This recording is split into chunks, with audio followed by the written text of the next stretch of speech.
아주 특별한 인터뷰. 이성윤 의원 나오셨습니다. 어서 오십시오. 또 뵙게 됐습니다. 반갑습니다. 왜 이렇게 모시기 힘들어요? 오늘 일정은 이게 4번째 잡은 것 같은데. 죄송합니다. 근데 제가 이때 그 일정 변경할 때 항상 하는 말이 있어요. 예. 나란 일이 중요해. 새날 방송이 뭐가 중요해? 저희는 요즘 일어나면 의원 정회하고 또 걸어서 국회에서 광화문까지 걸어가고요. 이게 10km 정도 되더라고요. 네. 2시간 정도 걸려가고 네. 거기서 또 집회 참여하고 또 마무리 릴레이 발언하고 거기서 또 약간 농성 비슷하게 있거든요. 그렇게 되면 하루가 일과갑니다. 그러니까요. 윤석열이 제일 싫어하는 사람 이성윤. 윤석열과 맞섰던 사람 이성윤. 그리고 헌법재판소에 윤석열을 계속해서 지켜본 사람 이성윤. 예. 자, 그러니까 이게 우리들처럼 윤석열이랑 관계없는 사람들이 느끼는 감정과는 많이 다른. 예. 예. 내 저럴 줄 알았다부터 시작해서 그래도 어떻게 인간이 저렇게까지 망가지나 싶은 예. 어떤 인간으로서의 그 측은지심까지 포함을 예. 시키면 이성윤 의원은 되게 굉장히 소중한 자원이다 이렇게 생각이 들고요. 여러분 이성윤 의원 후원도 좀 부탁드릴게요. 화면 상단에 농협 301-0345-5646-51 이성윤 의원에 그리고 채팅창 상단에는 이성윤 TV 바로가기가 있습니다. 좀 눌러주시고 어찌됐건 이성윤 의원은 지금 윤석열 탄핵 소추위원이고 지금 고지가 눈앞에 보이네요. 예. 네. 구부 깔딱고개를 넘었다 그러는데요. 네. 네. 저희가 아침 요즘 매일 걸어서 광화문 가지 않습니까? 아현 중학교가 깔딱고개입니다. 네. 거기만 넘으면 바로 그렇죠. 광화문이 나오거든요. 거기 넘을 때마다 생각나는 게 우리 깔딱고개 윤석열 석방해 주는 거 있어 깔딱고개인데 곧 될 거야 저희들끼리 네. 이루어져가면서 가고 있습니다. 지금 지지난주인가 김민석 최고가 무대에서 했던 그 표현이 있거든요.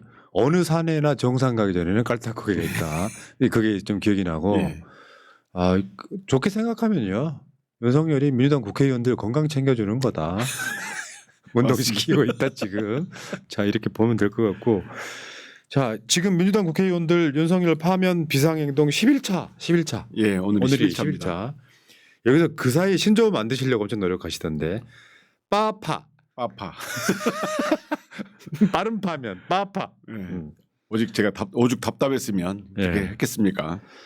제가 이제 다녀보니까 그 저녁에 이제 그 앉아 있는 분들 보면 요코하마에서 오신 분들 계시고 요코하마요? 일본? 일본. 뉴욕에서 날라오셨다는 분들 계시고요. 하도 답답해서 또 어떤 분은 암 수술했는데 아이고. 이틀 만에 나오셨대요. 아이고. 제가 그걸 좀 페북에 썼더니 네. 그걸 읽으신 어떤 어르신이 암 수술하신 분도 나오셨는데 자기는 도저히 참을 수 없다. 이게 자기도 나오셨다라고 하면서 울분을 토하는 걸 보고 참 제가 우리들이 정말 열심히 더 싸워야 되겠다 생각을 했습니다.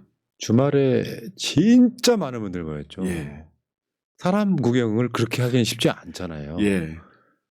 내가 어떤 목적지가 있어서 갈 수가 없을 정도로 사람들이 예. 많이 모인. 어쨌든 빠른 파멸을 지금 원하는 게 모든 국민들의 같은 마음이 아닌가 싶어요. 예, 맞습니다. 왜냐하면 이게 불확실성이 뭔가 마무리를 해놔야 뭐 일상으로 돌아가거나 경제 활동을 하거나 할 텐데 지금 온 국민이 100일이 넘었지 않습니까? 네. 1년에 3분의 1을 윤석열과 싸우고 있는 겁니다. 국민들이 다 길거리 나오셔서 윤석열 파면 외치고 계시고. 의원님 근데 이제 뭐 법조인이시기도 하고 탄핵 소추위원이시기도 한데 이제 그런 이야기가 있잖아요. 뭐 이제 썰입니다만 예. 윤석열한테 그러니까 피청구인과 청구인 쪽에 다 이제 언제 선고한다고 예. 이제 통지를 해준다. 예.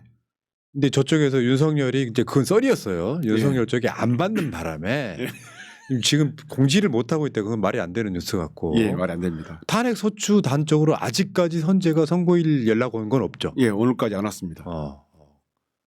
답답하네요. 그럼 왜 이렇게 늦어질까요? 난 이게 궁금해. 예, 늦어지는 이유를 좀 설명드린다면 예. 좀 그 평의 과정을 좀 설명을 드리고 싶어요. 예. 이제 주심 재판관이 있거든요. 그 재판관들이 모여서 주심 재판관이 보고를 합니다. 보고를 하면 다른 재판관들이 무작위로 물어봅니다. 궁금한 거 무작위 물어봐가지고 각자 나름대로 판결문을 써가 봅니다. 예. 그러다가 최종 평이 날 이제 먼저 나중에 임명된 군대로 말하자면 신참부터 자기 의견을 얘기합니다. 그래가지고 이게 인용 또는 기각이 결정되지 않습니까? 그때부터 이제 판결문을 써가는 거죠. 근데 그 판결문을 써가는 과정이 소수 의견도 있고 또 별첨 의견도 있고 보충 의견도 있습니다. 예. 제가 보기에는 결론은 나은 것 같아요. 근데 이 절차적으로 이 조금 복잡한 측면이 있습니다. 예를 들면 박근혜는 92일, 노무현 대통령은 6개월 만에 끝났지 않습니까? 예. 이게 지금 한 석 달 됐잖아요. 예. 늦어진 이유가 이게 지금 2025 허나 1번부터 5번까지는 결정이 나지 않습니까? 6번이 박성재, 7번이 조지호, 8번이 윤석열, 9번이 한덕수입니다. 예. 근데 이 네 사람의 공통점은 내란에 관여했다는 거예요. 호주 사유가. 그러면 제가 현재 입장에서 보면 어느 하나만 선고하기는 어려워요. 윤석열을 내란이라고 해놓고 나머지 분들은 관여한 그 정도에 따라서 파면하거나 또 기각할 수 있는데 반대로 이분들 선고해놓고 윤석열 선고하기는 어렵다고 봐요. 그래서 절차적으로 네 사람이 연관돼 있다. 박근혜 때보다는 쟁점이 훨씬 간단합니다. 전 국민이 다 받고 또 법리적으로도 간단하고 그렇지만 이 네 가지가 얽혀 있다. 또 하나 보면 절차적으로 윤석열 측에서 계속 문제를 제기한다. 예. 그렇기 때문에 졸속 재판이라는 소리를 안 듣기 위해서 계속 문제를 다시 되짚고 해가지고 흠을 안 잡히게 해서 고치고 그렇습니다. 윤석열이 옛날에 자기 정직 2개월 했을 때 행정수석 했잖아요. 그 징계할 때 무려 13가지 정도 이의 제기를 했어요. 문제 절차적 문제 삼았어요. 헌법소원부터 시작해서 재척 깊이 엄청 했습니다. 그걸 다 법원이 판단했어요. 그러다 보니까 판결문의 반절이 그겁니다. 절차적인 얘기예요. 그게 지금 탄핵 심판을 똑같이 하고 있습니다. 그렇기 때문에 이 졸속 재판을 절차적 정당성을 확보하기 위해서 재판관들이 계속 지금 붙여가고 있는 중이다. 세 번째는요. 제가 헌법재판관이라면 현직 대통령이 내란죄를 일으킨 경우는 처음입니다. 이걸 현직 살아있는 대통령을 판결해야 되기 때문에 이 판결이 오류가 있어서 안 되겠죠. 또 그 박근혜 대통령 그 헌재 판결하는 날 2017년 3월 10일 10시 21분에 선고돼 가지고 그때부터 권한정지가 되거든요. 판결문을 쓸 때 읽어봐 가지고 시간까지 된답니다. 그리고 밤새워서 오탈자 하나까지 있으면 안 되니까 그걸 정확하게 쓰기 위해서 그런 거다. 그럼 제가 보면 첫째는 네 사람의 공통적인 걸 판단을 해야 된다. 두 번째는 절차적인 정당성, 졸속 재판이라는 말 안 듣기 위해서 모든 절차적인 이의 제기를 판단하고 있다. 세 번째는 내란죄, 현직 대통령 내란죄 판결의 중대성. 이 세 가지 이유로 늦어지고 있는 걸 보고요. 내일 박성재 전 법무부 장관 이 끝나면 곧바로 선고날짜를 잡을 것 같습니다. 수요일 날 정도면 아니면은 화요일 날 내일도 가능하겠죠. 날짜를 잡는 것은. 논리적으로 날짜를 잡는 것은 제가 보기에는 박성재도 내란에 관여했다는 거 있거든요. 국무회의 때. 이게 네 사람이 다 내란과 관련이 되기 때문에 한꺼번에 해야만 논리적으로 성립이 되죠. 그러면은 우리 의원님 생각에는 목요일이나 금요일 중엔 나올 가능성이 높다. 빠르면 그렇게 된다는 거죠. 그럼 목요일이 아니라 금요일 가능성은 제가 봤을 때 둘 중에 하나 고르라 그러면 금요일 고르겠네요. 저는 목요일 금요일 중에 가능하다는 이유가 화요일 날 박성재 심리를 하고 마치고 나머지 세 사람을 다 해도 그 후에 박성재를 해도 상관이 없습니다. 근데 반대로 윤석열부터 하고 이 사람들 하기는 어려워요. 그러면 이성윤 의원께서 중앙지검장까지 보내신 분이잖아요. 예를 들면 정치권의 입문 안에서 헌법재판관이 추천을 받을 수도 있는 거잖아요. 본인이 헌법재판관이라면 윤석열을 그 파면을 기각할 가능성이 있습니까? 제로입니다. 0이죠, 0. 제로입니다. 왜냐하면 첫째는요. 헌법재판관들이 법에 오랫동안 법을 훈련한 사람들이에요. 저희가 이제 무죄 쓴다고 그러거든요. 그냥 무죄가 안 써집니다. 왜냐하면 논리적으로 내란죄가 기각한다는 판결을 쓰기가 어려울 것 같아요. 두 번째로 이 윤석열이 만약에 내란죄 이거 파면을 안 하잖아요. 그러면은 이 내란 허가장 또는 내란을 계속 해도 된다는 그게 되기 때문에 안 되는 거고요. 세 번째는 저는 이게 행사재판이 중요한데 만약에 된다면 과거에 윤석열 징계재판에서 1심에서는 면직까지 가능한 중대비위라고 봤거든요. 그런데 2심에서는 원고 윤석열 피고 한동훈으로 바뀌면서 어떻게 됐습니까? 법기술을 부려가지고 끝나버렸어요. 패소할 결심해가지고. 이 형사재판도 위험에 시켜볼 수 있습니다. 그렇기 때문에 이거는 탄핵이 기각될 가능성은 0%도 안 된다. 네. 그 헌재 시스템을 봤더니요. 이런 게 있더라고요. 헌법재판관들이 지금 현재 8명 있고 그 밑에 헌법연구관들이 수십 명 있단 말이에요. 그렇죠. 이 사람들이 실제로 헌법재판관들을 돕는 역할 비슷하게 그렇습니다. 하고 있는데 내가 만약에 윤석열이 임명한 정영식 재판관이라고 쳐요. 이 사람이 노골적으로 예를 들어서 윤석열 탄핵 심판에 기각을 의견을 내는 건 사실상 불가능하다면서 그러니까 개인이 내는 게 아니라 헌법재판소라고 하는 시스템이 결론을 낸다. 그렇죠. 거기에 그 재판 연구관들이 많긴 한데 한 10명 내외 조금 넘는 연구관들이 전속으로 붙어가지고 이 판결을 쓰고 있는 것 같습니다. 그래서 이게 개인 의견은 어쩔지 모르겠지만 전체적으로 보면 헌법재판소가 시스템이 여기에 대한 입장은 뭐다 이렇게 선고하는 것이기 때문에 저는 개인 입장이 조금 주장하기는 어려울 것 같습니다. 그러니까 여러 가지 썰이 있지만 제 생각에는 일단 기각은 나올 가능성이 없다. 제가 봐도 평의는 맞춘 것 같습니다. 결론은 난 것 같은데 그 결론을 풀어서 설명을 해줘야 할 거 아닙니까? 그럼 노무현 때나 박근혜 때 보면 판결문이 한 60, 70페이지 됩니다. 이걸 가지고 정치하게 쓰다 보니까 계속 지금도 윤석열 측에서 계속 무슨 의견서를 내고 있다고 그럽니다. 그걸 판단을 해줘야 되기 때문에 이렇게 시간이 좀 걸리는 것 같습니다. 신중해지는 측면? 근데 이제 신중해지면서 이제 많은 국민들이 피가 마르는 상황이 됐고 일상으로 못 돌아가고 있어요. 그렇습니다. 100일 넘도록 내란 이후에. 근데 이제 전원일치 이야기 한번 해볼게요. 그 국민들이 이런 거거든요. 야 7대1이라도 빨리 결론 내라 이런 이야기 하고 싶은 거고 이제 많은 이제 법 연구하는 분들이나 정치인들은 그래 전원일치 나와야지 이렇게 지금 이야기하는데 전원일치가 그렇게 중요해요? 전원일치가 정말 중요합니다. 지금 그 광화문 가보면 갈라져 있잖아요.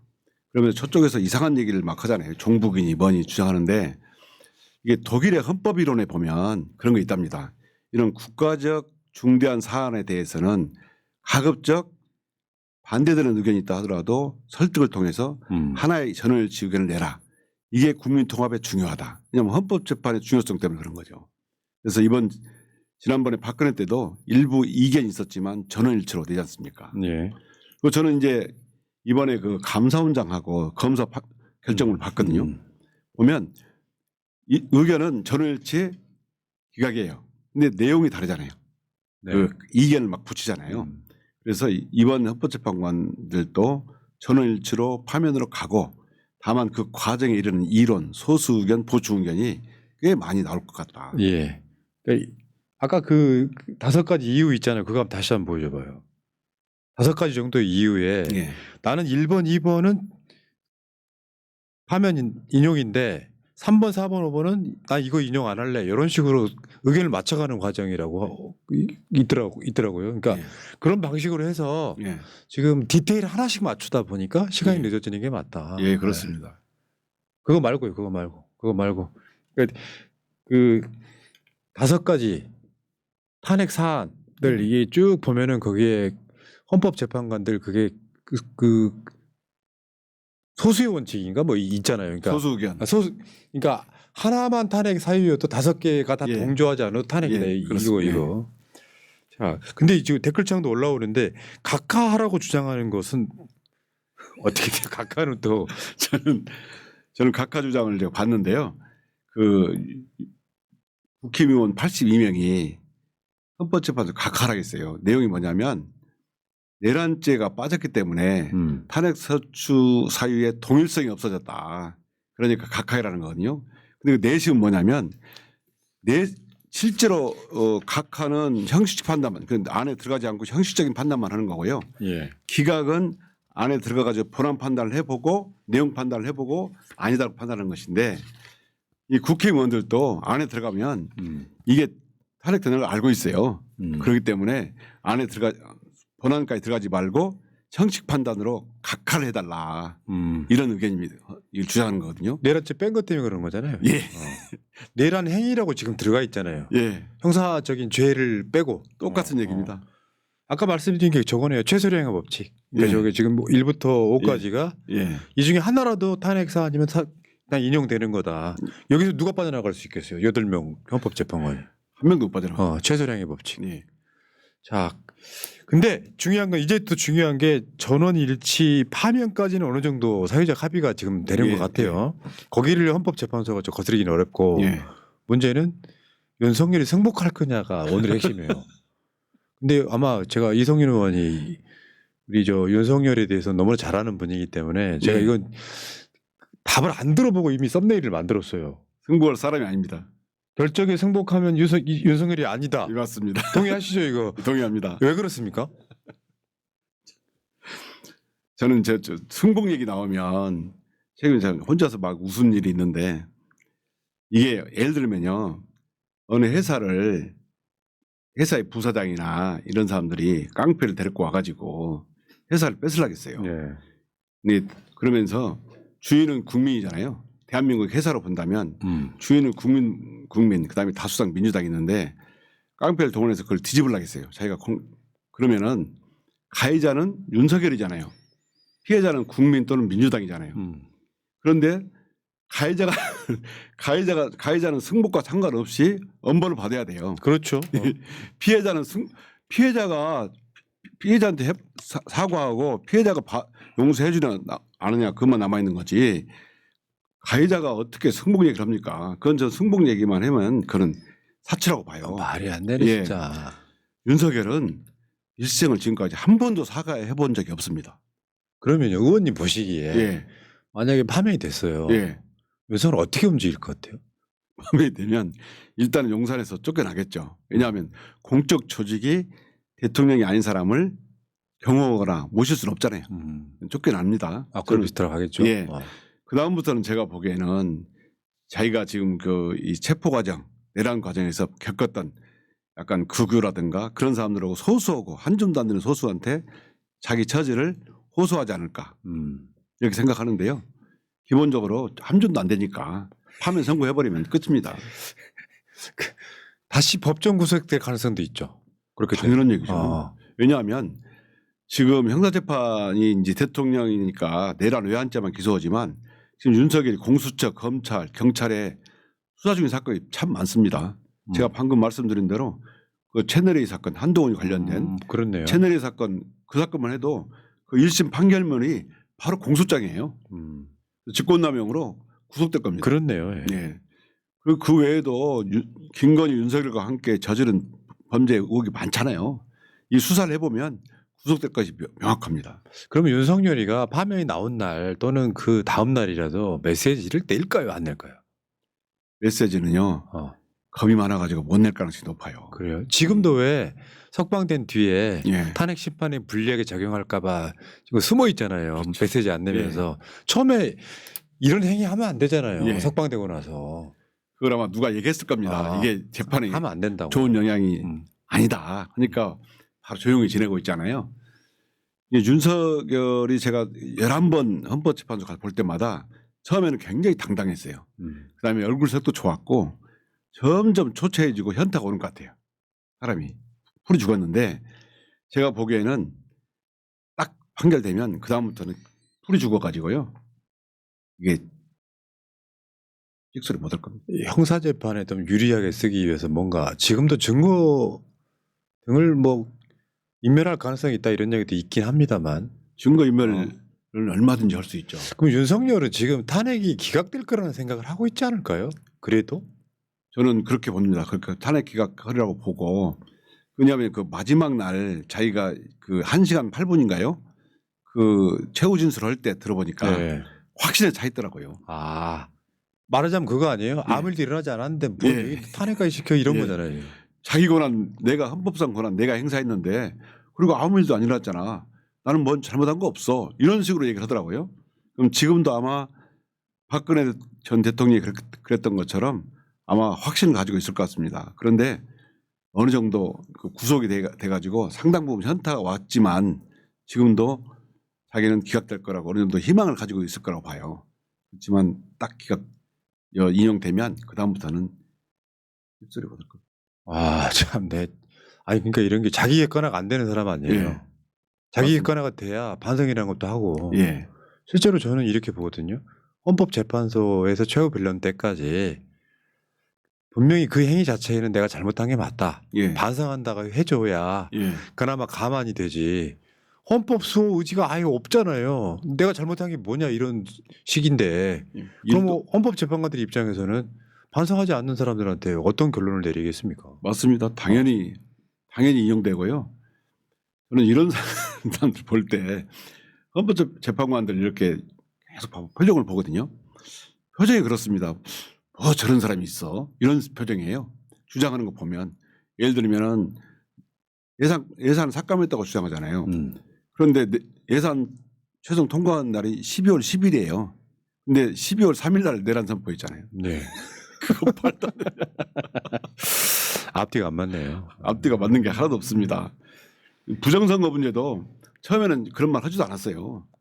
나중에 이제 한참 지나고 난 후에 자기가 부정선거 얘기를 들고 나왔지 그전에는 이 부정선거 얘기를 안 했습니다.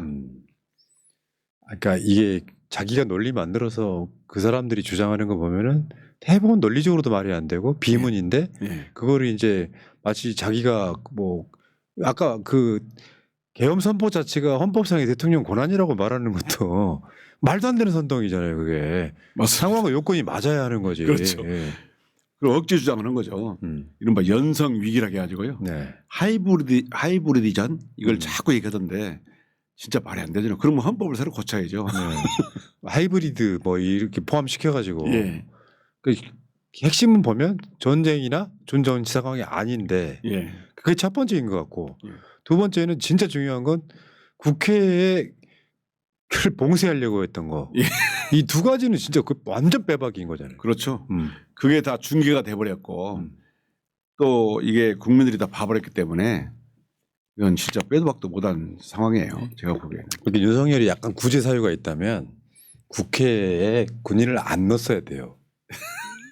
그러니까 이제 약간 경고성 계엄이었다라고 하려면 국회에 군인을 안 넣었어야 되는데 예. 이제 뭐 요원을 끌어내라 국회의원을 끌어내라 이런 논란에 휩싸이고 최근에는 단전하려고 했던 것까지. 예. 아니 대국민 호소를 하려면 모든 국민들이 깨어 있을 때 오후 2시에 해야 되죠. 민방 훈련처럼. 비상계엄을 선포합니다. 그렇죠. 아유 어떻게 보면요. 아마 의원님은 이제 윤석열하고 이제 막 대립각 세우다가 결국은 국회의원까지 하셨는데 비상계엄은 다시 돌아가 보면 역대급 자충수잖아요. 아마 예. 비상계엄이 없었다 그러면 지금쯤 아직도 민주당에서는 명태균 게이트 같은 걸로 윤석열을 탄핵시키는 만의 논쟁이 지금도 있었을 거라고 생각해요. 예. 저희도 그렇게 봅니다. 근데 확실하게 이런 내란을 일으켜가지고 본인 스스로가 셀프로 탄핵되는 예. 사태가 있었고 예. 근데 그러다 보니까 국민들 입장에서는 길어지긴 하지만 좀 극우 쪽에서는 또 가짜뉴스 내면서 기각될 거야 각하될 거야 온갖 주장들을 하니까 이제 국민들 입장에서 불안해지기 시작하는 예. 거예요. 조금 더 불안할 필요가 없습니다. 이거는 증거적으로도 명확하고요. 또 법리적으로도 명확하고 또 지금 봐도 이거를 법관 20, 30년씩 한 분들이 기각적으로 판결문이 써지질 않아요. 그렇죠. 판사들 입장에서는 예, 예. 논리가 없다 보니까. 논리적으로 쓸 수가 없습니다. 이거는. 아이고. 그러니까 의원님도 지금 이번 주 목금에는 나올 것 같고 예. 이거 전원일치 파면일 것 같다. 파면 일치가 아니 전원일치 파면이 확실합니다. 네. 확실하다. 예. 7대 1도 아니고 8대 0. 예, 예. 8대 0, 8대 0. 8대요. 8대 0이요. 예. 8대 0인데.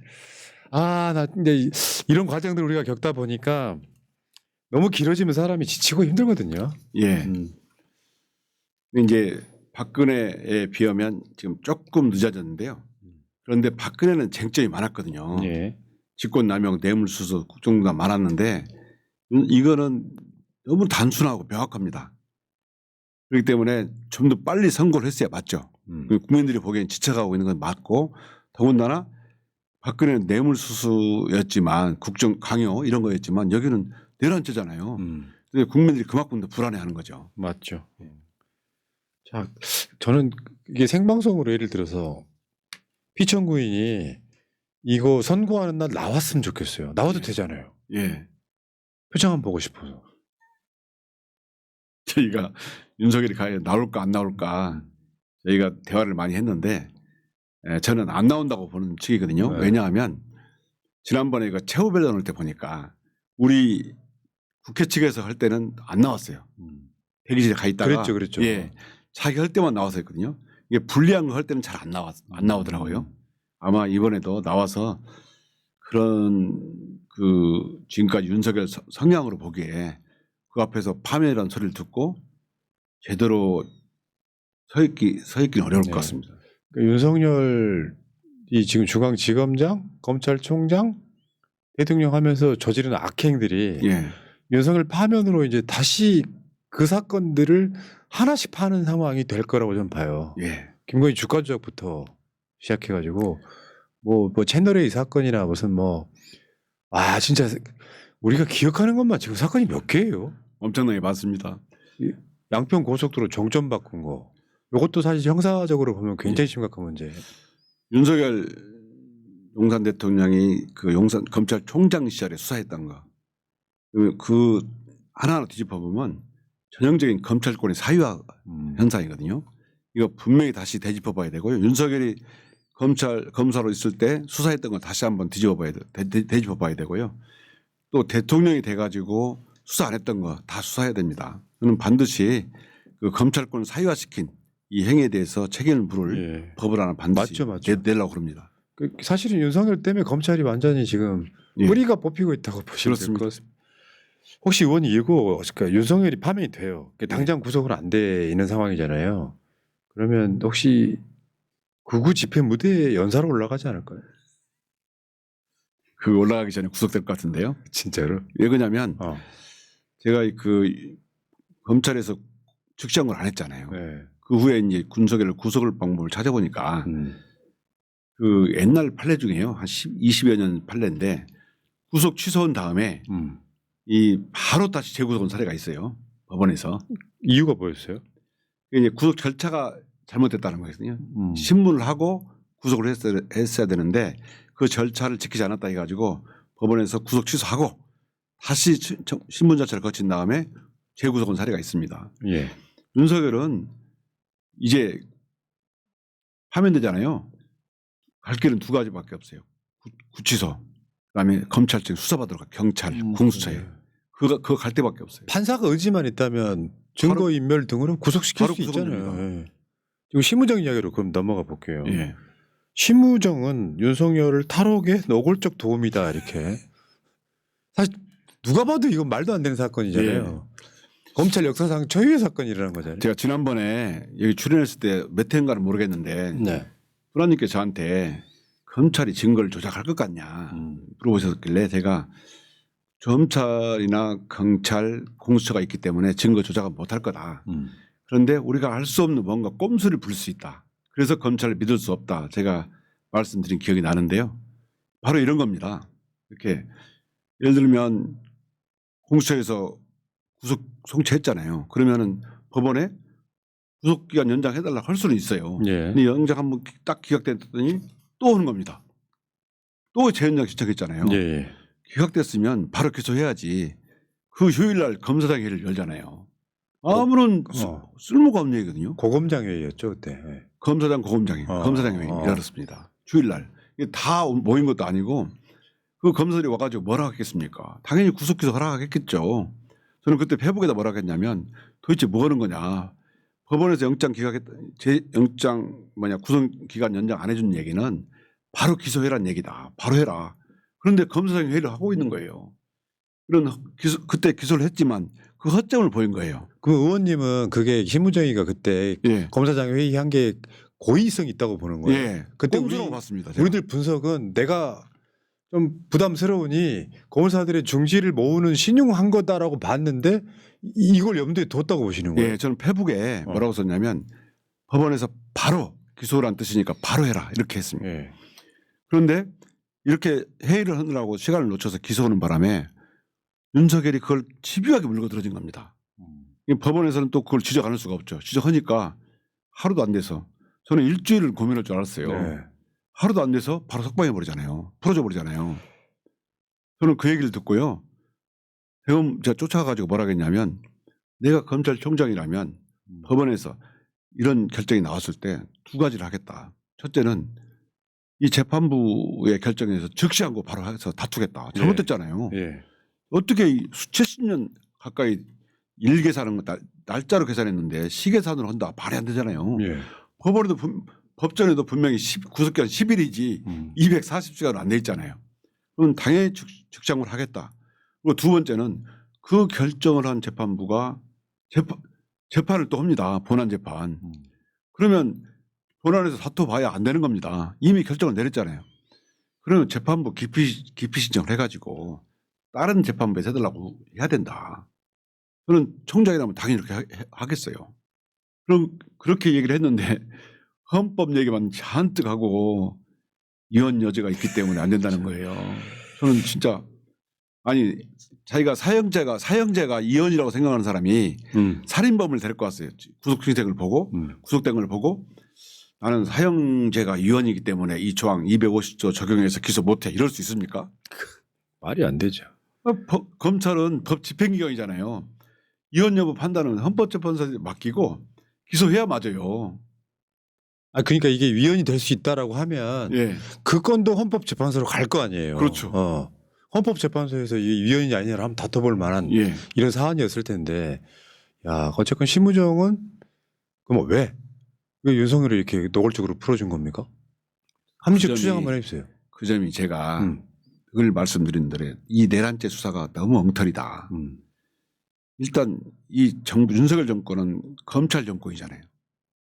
검찰 정권이니까 분명히 처음에는 나서지 못하지만 중요한 역할을 검찰이 할 겁니다. 단심이잖아요. 또 비상계엄하에서는 단심이고 검찰이 중요한 역할을 하기로 돼 있었을 겁니다. 그러면 검찰, 경호처, 비서실, NSC 이 부분이 수사가 안 돼 있어요. 이 부분을 제대로 수사해야만이 내란죄가 제대로 전모를 밝히는 것이거든요. 그러면 제가 보기에는 뭔가 관여된 것이 있는 게 아닌가. 심우정이 검찰이 심우정을 포함해서 심우정 검찰이. 본인이 가장 중요하게 개입돼 있을 것 같은데 제가 봤을 때. 저도 그렇게 생각합니다. 그런데 이진동하고 수사를 해봐야 밝혀지는 거죠. 최근에 몇 가지 단서가 나왔죠. 뭐 대검의 간부가 방첩사하고 네, 통화를 네, 했다든가 또 선관위 압수로 간다든가 이런 얘기가 나왔잖아요.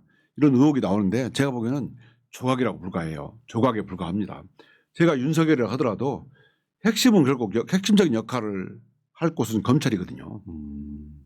그렇기 때문에 검찰이 김성훈 영장 기각한 걸로 보나 또 이런 걸 보나 뭔가 관련된 게 있습니다. 그러면 심우정이가 윤석열을 풀어줌으로써 탄핵 심판에 영향을 끼치려고 했던 의도라고 볼 수 있는 거죠. 자기가 뭔가 있는 거죠 지금. 탄핵 심판 플러스 탄핵 내란 재판까지 영향이 있는 거죠. 윤석열이 살아 돌아와야 심우정 본인도 산다고 느끼는 공범인 거죠.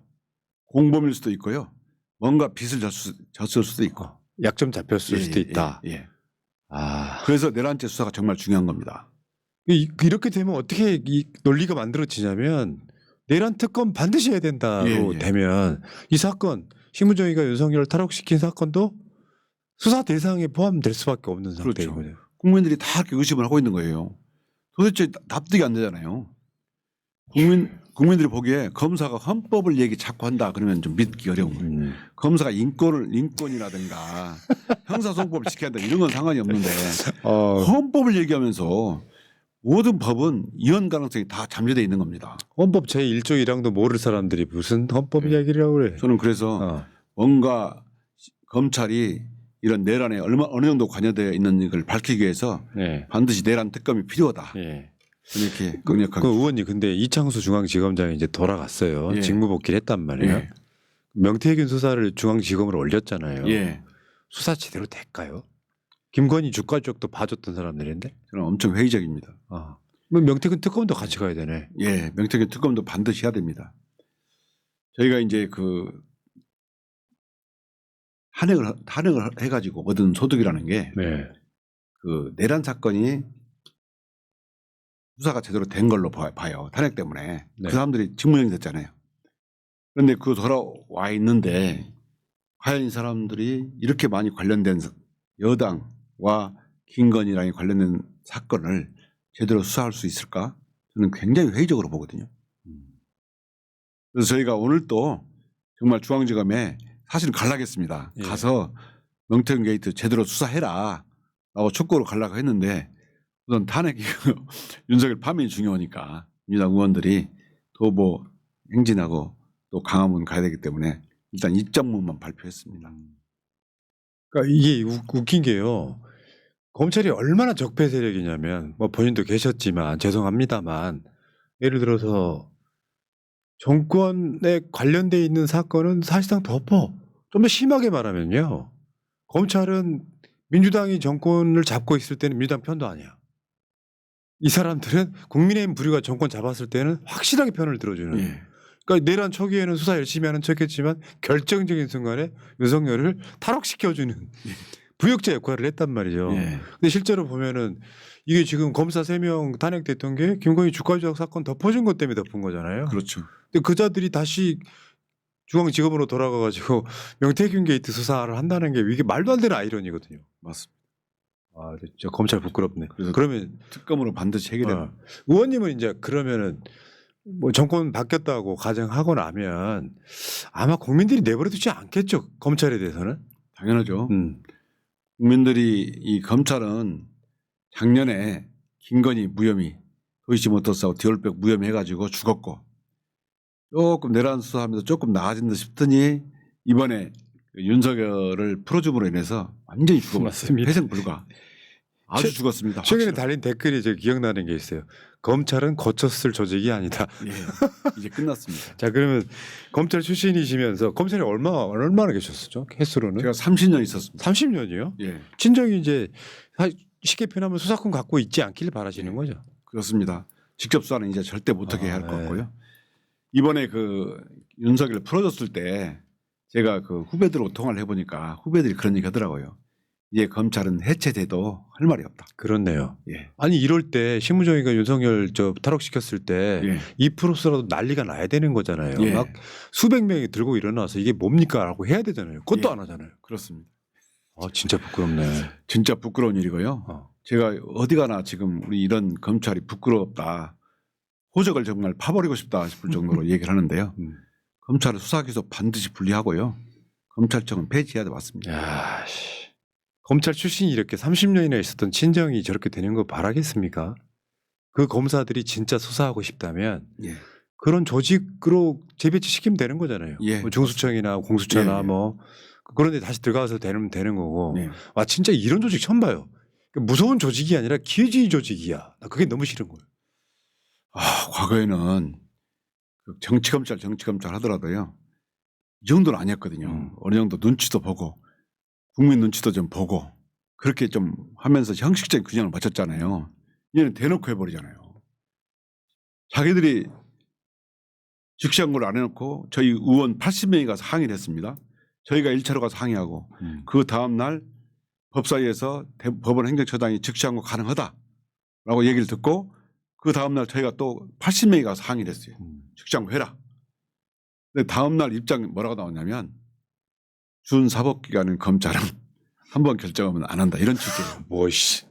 준사법기관이라는 말은 검찰에 어울리지 않습니다. 그렇죠. 이제는. 사실 행정부죠. 예, 행정부의 수사기관에 불과하고요. 이제는 검찰을 준사법기관으로 인정해 주는 데도 없습니다. 맞습니다. 근데 실제로 법원 위에 있었던 거잖아요. 지금까지는 법원 위에서 심지어 윤석열 때는 판사 사찰까지 해버립니다. 예, 제대로 판결을 우리한테 유리하게 안 내리면 니들 그냥 뒷조사까지 한다는 그런 정권. 그렇다 보니 그게 이제 검찰력으로 막 범죄를 막고 보니까 간이 커져가지고 나중에는 내란까지 일으킨 거 아니에요. 예. 윤석열이라고 하는 내란 수괴의 씨앗을 검찰이 지금 무럭무럭 키웠던 거 아니에요. 예. 나쁜 쉐이들 진짜. 참 알겠습니다. 야 그래도 이성윤 의원 얘기를 들으니까 이해가 되기도 하고 약간 안심도 되고. 예. 안심하셔도 되고요. 네. 조금 이 주제는 내란 행위를 보면 단순하잖아요. 그리고 네. 법리적으로도 간단하고 박근혜에 비해서 약간 늦어진 것은 있지만 그래도 저쪽에서 워낙 절차적인 문제를 많이 얘기하고 그러니까 약간 신중하게 간다는 것 뿐이지 8대0 파면은 뭐 확실한 것 같습니다. 예. 자 여러분 이성윤 의원 믿으시고요. 오늘 밤부터 잠을 충분히 자시면은 한 2, 3일 후에는 결과가 나오지 않을까라고 조심스럽게 예측해 봅니다. 만약 이번 주를 넘어가면 어떻게 됩니까? 이번 주 넘어가면 저 질문이 좀 잔인했네요. 죄송합니다. 이번 주 저는 넘어가지 않으려고 보는데 네. 그리고 제가 처음에 말씀드린 전제 네 사람 6, 7, 8, 9를 한꺼번에 하느냐 아니면 다 심리 끝내놓고 윤석열만 한덕수만 먼저 하느냐 이런 문제가 있을 것 같습니다. 예. 그럼 이게 되면 다음 주도 넘어갈 수 있는데요. 제가 보기엔 헌재에서도 국민들이 이렇게 원하는 걸 알고 있기 때문에 네. 이번 주는 남기지 않을 것 같습니다. 예. 아 진짜 이번 주 넘기면 안 되죠. 예. 마침 뭐 그쪽에서 이재명 대표의 공직선거법 2심 미유로 넘겨라 같은 뭐 예. 이상한 주장들. 예. 그게 지금 유죄가 나오리라는 확률도 사실 없어요. 예. 알고 보면 법리적으로 보면 그렇습니다. 무죄여야만 되는 사건인데. 자 알겠습니다. 자 이성윤 의원 말 들으니까 안심된다는 분들이 지금 그러면 여러분들이 상담 받으셨으니까 복채를 내십시오. 농협 301-0345-5646-51 이성윤 의원에 좀 부탁드리고 자 마지막 한 말씀 주시고 이제 가시면 되겠습니다. 참 존경하고 사랑하는 새날 시청자 여러분 감사합니다. 시청자 여러분께서 저희를 지켜주시기 때문에 계엄을 해제시킬 수 있었고 저희를 지켜주셨기 때문에 저희들이 수거돼서 수장되지 않을 수 있었습니다. 우리 분한님을 포함해서 새날 시청자 여러분께서 정말 열렬히 우리나라 민주주의를 지키셨고 또 우리 민주당을 지켜주셨습니다. 저는 여러분들과 함께하면서 끝까지 윤석열 파면하고 내란 세력 뿌리를 뽑는데 최선을 다하도록 하겠습니다. 힘내십시오. 네, 여러분 다 온 것 같습니다. 이성윤 의원께서도 건강 유지 굉장히 중요하다고 보고 매일 국회에서 광화문까지 걸어가야 되는 윤석열이 참 건강하게 만들어 드리고 있어요. 아유 감사합니다. 자 이성윤 의원과 인터뷰 마치겠습니다. 고맙습니다. 네, 감사합니다.